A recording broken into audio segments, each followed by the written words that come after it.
ತನಿಖೆ ಸಾಗುತ್ತೆ ಅನ್ನೋದು ಕುತೂಹಲಕ್ಕೂ ಕೂಡ ಕಾರಣ ಆಗ್ತಾ ಇದೆ. ಜೈಲಿನಿಂದ ವೈರಲ್ ಆಗ್ತಾ ಇರುವಂತಹ ವಿಡಿಯೋ ಮಾಡಿಸಿದ್ದೇ ಧನ್ವೀರ್. ಇದೇ ವಿಚಾರದಲ್ಲಿ ದರ್ಶನ್ ಆಪ್ತ ಧನ್ವೀರ್ಗೆ ಸಿಸಿಬಿ ಫುಲ್ ಡ್ರಿಲ್ ಮಾಡ್ತಾ ಇದೆ. ಜೈಲಿನಲ್ಲಿರೋ ಕುಖ್ಯಾತ ರೌಡಿ ಶೀಟರ್ಗಳಿಂದ ವಿಡಿಯೋ ಲೀಕ್ ಆಗಿದೆ.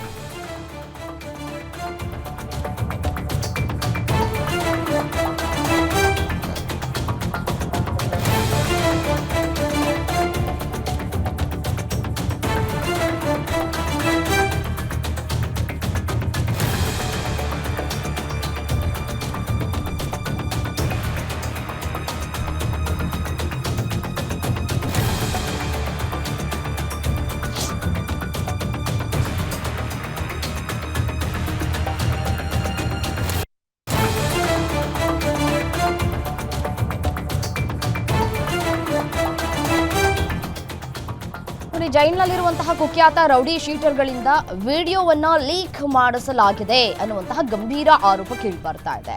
ವಿಲ್ಸನ್ ಗಾರ್ಡನ್ ನಾಗನ ಗ್ಯಾಂಗ್ನಿಂದ ಧನ್ವೀರ್ಗೆ ವಿಡಿಯೋ ರವಾನೆಗಳಾಗಿದೆ. ಆ ವಿಡಿಯೋಗಳ ಆಧಾರದ ಮೇರೆಗೆ ಕೋರ್ಟ್ಗೆ ಅರ್ಜಿ ಸಲ್ಲಿಕೆಯನ್ನ ಮಾಡಲಾಗಿದೆ. ದರ್ಶನ್ಗೆ ಕನಿಷ್ಠ ಸೌಲಭ್ಯ ಕೋರಿ ವಕೀಲರಿಂದ ಅರ್ಜಿ ಸಲ್ಲಿಕೆಯಾಗಿತ್ತು.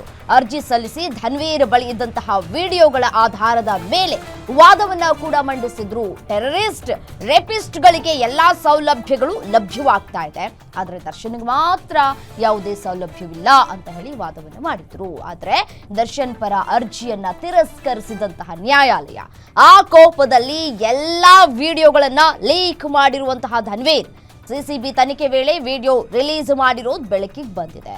ಹೌದು, ಸರಿ, ಆಯ್ತು. ಈ ವಿಲ್ಸನ್ ಗಾರ್ಡನ್ ನಾಗನ ಸಹಚರರು, ಸ್ನೇಹಿತರು ಯಾರೇ ಆದರೂ ಸರಿ, ಅವ್ರಿಗೆ ಹೇಗೆ ಮೊಬೈಲ್ ಸಿಕ್ತು?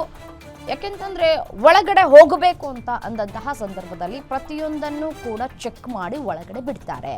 ಮೊಬೈಲ್ ಕ್ಯಾಮ್ರಾಗಳು ಅಥವಾ ಕ್ಯಾಮ್ರಾಗಳು ಏನೇ ತೆಗೆದುಕೊಂಡು ಹೋದ್ರೂ ಕೂಡ ಡಿಟೆಕ್ಟರ್ ಇರುತ್ತಲ್ಲಿ. ಡಿಟೆಕ್ಟರ್ನಿಂದ ಗೊತ್ತಾಗತ್ತೆ ಏನು ಒಳಗಡೆ ತೆಗೆದುಕೊಂಡು ಹೋಗ್ತಾ ಇದ್ದಾರೆ ಅಂತ ಹೇಳಿ.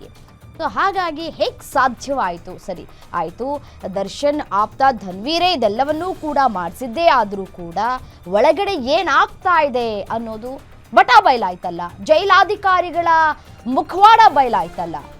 ಮಾಡಿದ್ದು ತಪ್ಪೇ ಆದ್ರೂ ಕೂಡ ಜೈಲಿನಲ್ಲಿ ಯಾವ ರೀತಿಯಾಗಿ ನಟೋರಿಯಸ್ ರೌಡಿಗಳಿಗೆ ರಾಜಾತಿಥ್ಯವನ್ನ ನೀಡಲಾಗ್ತಾ ಇದೆ, ವಿಕೃತ ಕಾಮಿಗಳಿಗೆ ಐಷಾರಾಮಿ ಜೀವನ ಸಿಗ್ತಾ ಇದೆ, ಐಸಿಸ್ ಉಗ್ರರಿಗೆ ಐಷಾರಾಮಿ ಜೀವನ ಸಿಗ್ತಾ ಇದೆ ಅನ್ನೋದೆಲ್ಲವೂ ಕೂಡ ಬಟಾ ಬಯಲಾಯ್ತಲ್ವಾ.